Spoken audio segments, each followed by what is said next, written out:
রাস্তার পাশে আবর্জনার স্তূপ, দুর্গন্ধে প্রাণ ওষ্ঠাগত সাধারণ মানুষদের। প্রসঙ্গত, গত রবিবার সাত সকালে সভাপতি কর্মসূচিতে ব্যারাকপুর ২ পঞ্চায়েত সমিতির সভাপতিকে নাগালে পেয়ে অভিযোগ করেন স্থানীয়রা। স্থানীয়দের অভিযোগ পেয়ে ব্যারাকপুর ২ পঞ্চায়েত সমিতির সভাপতি প্রবীর রাজবংশী ব্যবস্থা গ্রহণ করেন। তড়িঘড়ি রাস্তায় পড়ে থাকা আবর্জনা তোলার কাজ শুরু হয় বিলকান্দা ২ পঞ্চায়েত অঞ্চলের নবকামারগাতি অঞ্চলে। পঞ্চায়েত সমিতির সভাপতির এমন উদ্যোগে খুশি স্থানীয় বাসিন্দা সহ পথচারীরা।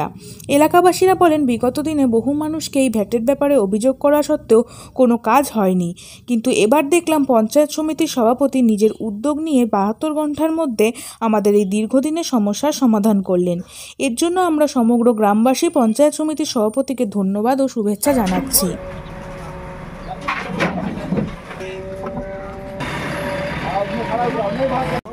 তোলে আবার ওদিকে দেখো, ওদিকে আমরা যত্ন করতে পারবো। এই যে দেখুন আমাদের রাস্তা পাশে না ফেলানো হয়, আমরা কিন্তু এখানে যতটুকু ঘুরে যান বেলসটা লাগিয়ে দিতে পারবো।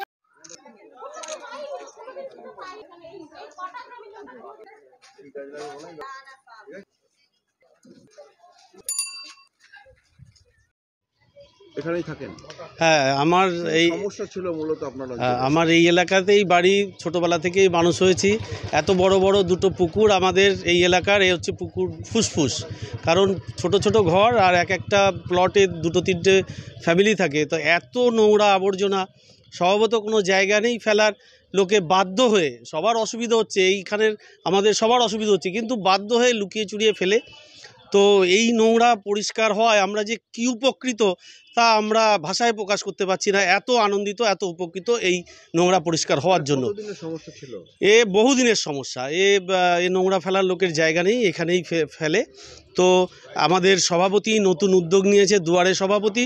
তো সেই দুয়ারে সভাপতি আমরা দেখলাম হলো, চায়ের আড্ডা হলে খুব ভালো হয়েছে। তারপরে আমাদের অভিযোগ শুনে এত তাড়াতাড়ি এত বড় জিপসি দিয়ে যে ফেলা হচ্ছে, এতে আমরা সত্যি আনন্দিত। আমাদের এলাকার সভাপতিকে আমরা এরকমই মাঝে মধ্যে কাছে পেতে চাই এবং এলাকার সমস্যা, আমাদের সমস্যা শুনে তাড়াতাড়ি তার প্রতিকার করবেন, এই আশাই আমরা রাখি। আমার নাম অসীম। হ্যাঁ, বাড়ির সামনে এই যেভাবে আবর্জনা পড়ে রয়েছে, কতটা সমস্যা হচ্ছে? অনেকটা সমস্যা হচ্ছে। নোংরা, বাড়ি গন্ধে টিকা যায় না। তারপরে দুর্গন্ধ। আমরা প্রবীর বংশী এসেছিল, ওনাকে 2 দিন আগে এসেছিল। আচ্ছা, হ্যাঁ, তা আমরা বলেছি, তা বলার পরে আমাদের 2 ঘন্টার 2 দিনের মধ্যে কাজ করে দিয়ে গেছে, করছে। আমাদের ভালোই লেগেছে। হ্যাঁ, আবর্জনা তুলে দিচ্ছে। এতে কি খুশি আপনারা? হ্যাঁ, আমরা খুব খুশি, কারণ আমরা গন্ধে টিকতে পারছিলাম না। তো আর এর নোংরার মধ্যে থাকা যায়? দুয়ারের সভাপতি যে উনি যে নিয়েছেন, প্রোগ্রাম নিয়েছেন, সেটা সাকসেস? হ্যাঁ, এটা সাকসেস। আপনার নাম? সাধনা বিশ্বাস। সকালবেলা দুয়ারে সভাপতি অনুষ্ঠান করেছিলেন, সেখানে বহু অভিযোগ এসছে। তার মধ্যে যেটা জানা যাচ্ছে যে জঞ্জাল সমস্যা সব থেকে বেশি অভিযোগ এসছে। আজকে সেই কাজ শুরু হলো, কী বলবেন? এটা হচ্ছে বাংলার মুখ্যমন্ত্রী মমতা বন্দ্যোপাধ্যায়ের কালচার, যে মানুষকে কথা দিয়ে কথা রাখা। আমাদের বিধায়ক শোভনদেব চট্টোপাধ্যায়ের নির্দেশে আমরা গত বছর থেকেই এই দুয়ারে কর্মসূচি 7 সকালে পরিষেবায় আমরা শুরু করেছিলাম। এবং এর আগের বারেও অনেক মানুষ অনেক অভিযোগ, কারোর সিভিল কাস্ট সার্টিফিকেট করতে পারছিল না, কারোর ওবিসি সার্টিফিকেট হচ্ছিল না, কেউ রূপশ্রী পায়নি, আবার কারো স্বাস্থ্যসাথী হয়নি, কিংবা স্বাস্থ্যসাথী যে ছিল, 2জনের নাম ছিল, 2জনের নাম ছিল না। এরকম পরিষেবা আমি গত বছর থেকে অনেক করেছি। এবারে এখানে যখন সেদিনকে বসলাম, এলাকার মানুষের সমস্ত মানুষ, যদি আমার কাছে বোধহয় টোটাল 41 জন আমার কাছে ওই খাতায় লিপিবদ্ধ হয়েছিল অভিযোগ। তার মধ্যে প্রায় 35 জন 36 জনের অভিযোগ ছিল ভ্যাট নিয়ে। এবং আমি তখন নিজেও এলাকাটা পরিদর্শন করলাম এবং দেখলাম সত্যি এটা খুব বাজে অবস্থা, যে একদিকে মানুষের বাড়ি আর তার 4-5 গজের মধ্যে এত বড় একটা ভ্যাট। এটা আমার নিজের কাছে খুব খারাপ লাগছিল এলাকার জনপ্রতিনিধি হিসেবে। আমি তৎক্ষণিক ওদেরকে বলেছিলাম, আমি যেন তেন প্রকার এটা আমি পরিষ্কার করে দেবো। এবং আমি ধন্যবাদ জানাবো, কৃতজ্ঞতা জানাবো আমার নববারাকপুর পৌরসভার পৌর প্রধান, আমার ছাত্র জীবনের নেতা প্রবীর সাহাকে। আমি সেদিনকেই এখান থেকে বাড়িতে গিয়ে স্নান টান করে আমি ওনার কাছে গিয়ে কথা বলে এলাকার মানুষের অবস্থার কথা জানাই, এবং প্রবীরদা তৎকালীন এটা আমার রাজি হয়ে যায়। এবং প্রবীরদার সহযোগিতা ছাড়া এটা আমি কখনোই করতে পারতাম না। আমি কৃতজ্ঞতা জানাবো প্রবীরদাকে, যে মানুষের এই পরিষেবা পৌঁছে দেওয়ার জন্য প্রবীরদার অবদান অনস্বীকার্য। আমি তাকে আবার ধন্যবাদ জানাবো নববারাকপুর পৌরসভাকে। শুধু দেখুন, আমাদের একটাই লক্ষ্য, দল আমাদের দায়িত্ব দিয়েছে মানুষের পরিষেবা দেওয়ার জন্য, এবং এই পরিষেবা দিতে গিয়ে যেখানে যা করার দরকার আমি 24 ঘন্টার প্রস্তুত। তার জন্য কে আমায় টিটকারি মারলো, কে আমায় টিপ্পনি কাটলো, কার মাথা গরম হয়ে গেল, এতে আমার কিছু যায় আসে না। অনেকেই দেখছে, সোশ্যাল মিডিয়ায় দেখে সহ্য করতে পারছে না, বিভিন্ন রকম কথাবার্তা বলছে, তাতে আমার কিছু যায় আসে না। আমি আপনাকে বলে গেলাম, মানুষের পরিষেবা দেওয়ার জন্য যদি আমাকে আরও পরিশ্রম করতে হয় আমি সবসময় রাজি, কারণ দল দায়িত্ব দিয়েছে। আমার বিধায়ক শোভনদেব চট্টোপাধ্যায়, সাংসদ সৌগত রায়, যখনই আমি যাই, যখনই ব্যাপারে যাই, প্রত্যেকটা কথা শেষে কিন্তু একটা কথাই বলে যে প্রবীর মানুষের পাশে দাঁড়িয়ে কাজ করার নামটাই হচ্ছে রাজনীতি, মানুষের সাথে মানুষের পাশে।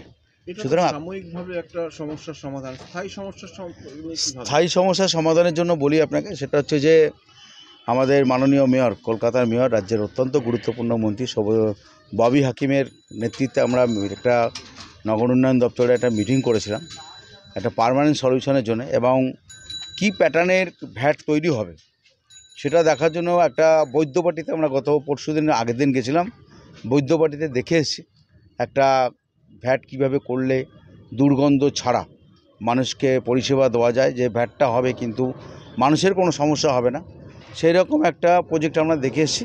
এবং আমরা আগামী সপ্তাহে হয়তো এই ব্যাপারটা নিয়ে বসবো। আমরা প্রাণপণ চেষ্টা করছি এটা পার্মানেন্ট সলিউশনের জন্য, কারণ এটা না হলে মানুষের সত্যি খুব কষ্ট। আমরা চেষ্টা করছি যত তাড়াতাড়ি সমস্যার সমাধান করা যায়। আর কি অভিযোগ এসছে যেখানে এই পরিষেবা পাচ্ছে না? কিছু গলিতে লাইটের দরকার, কিছু লোক বলেছিল, কয়েকটা ড্রেনের সমস্যা আছে। আমি বিডিও সাহেবের সাথে কথা বলেছি, বিডিও সাহেব আমাকে কী পরিস্থিতির মধ্যে দিয়ে কী পদ্ধতিতে করতে হবে ওনার সাথে আমার কথা হয়েছে। আমি দেখছি আগামী দিনে এইগুলো সমস্যার সমাধান করে দেওয়ার জন্য। একজন শিক্ষক এসেছিলো এখানে, তিনি একটা ভালো প্রস্তাব দিয়েছিল আমাকে, যে এলাকায় প্রচুর ছাত্রছাত্রীরা পড়াশোনা থেকে বিমুখ হয়ে যাচ্ছে, তাদেরকে কীভাবে শিক্ষা জগতে ফিরিয়ে আনা যায়।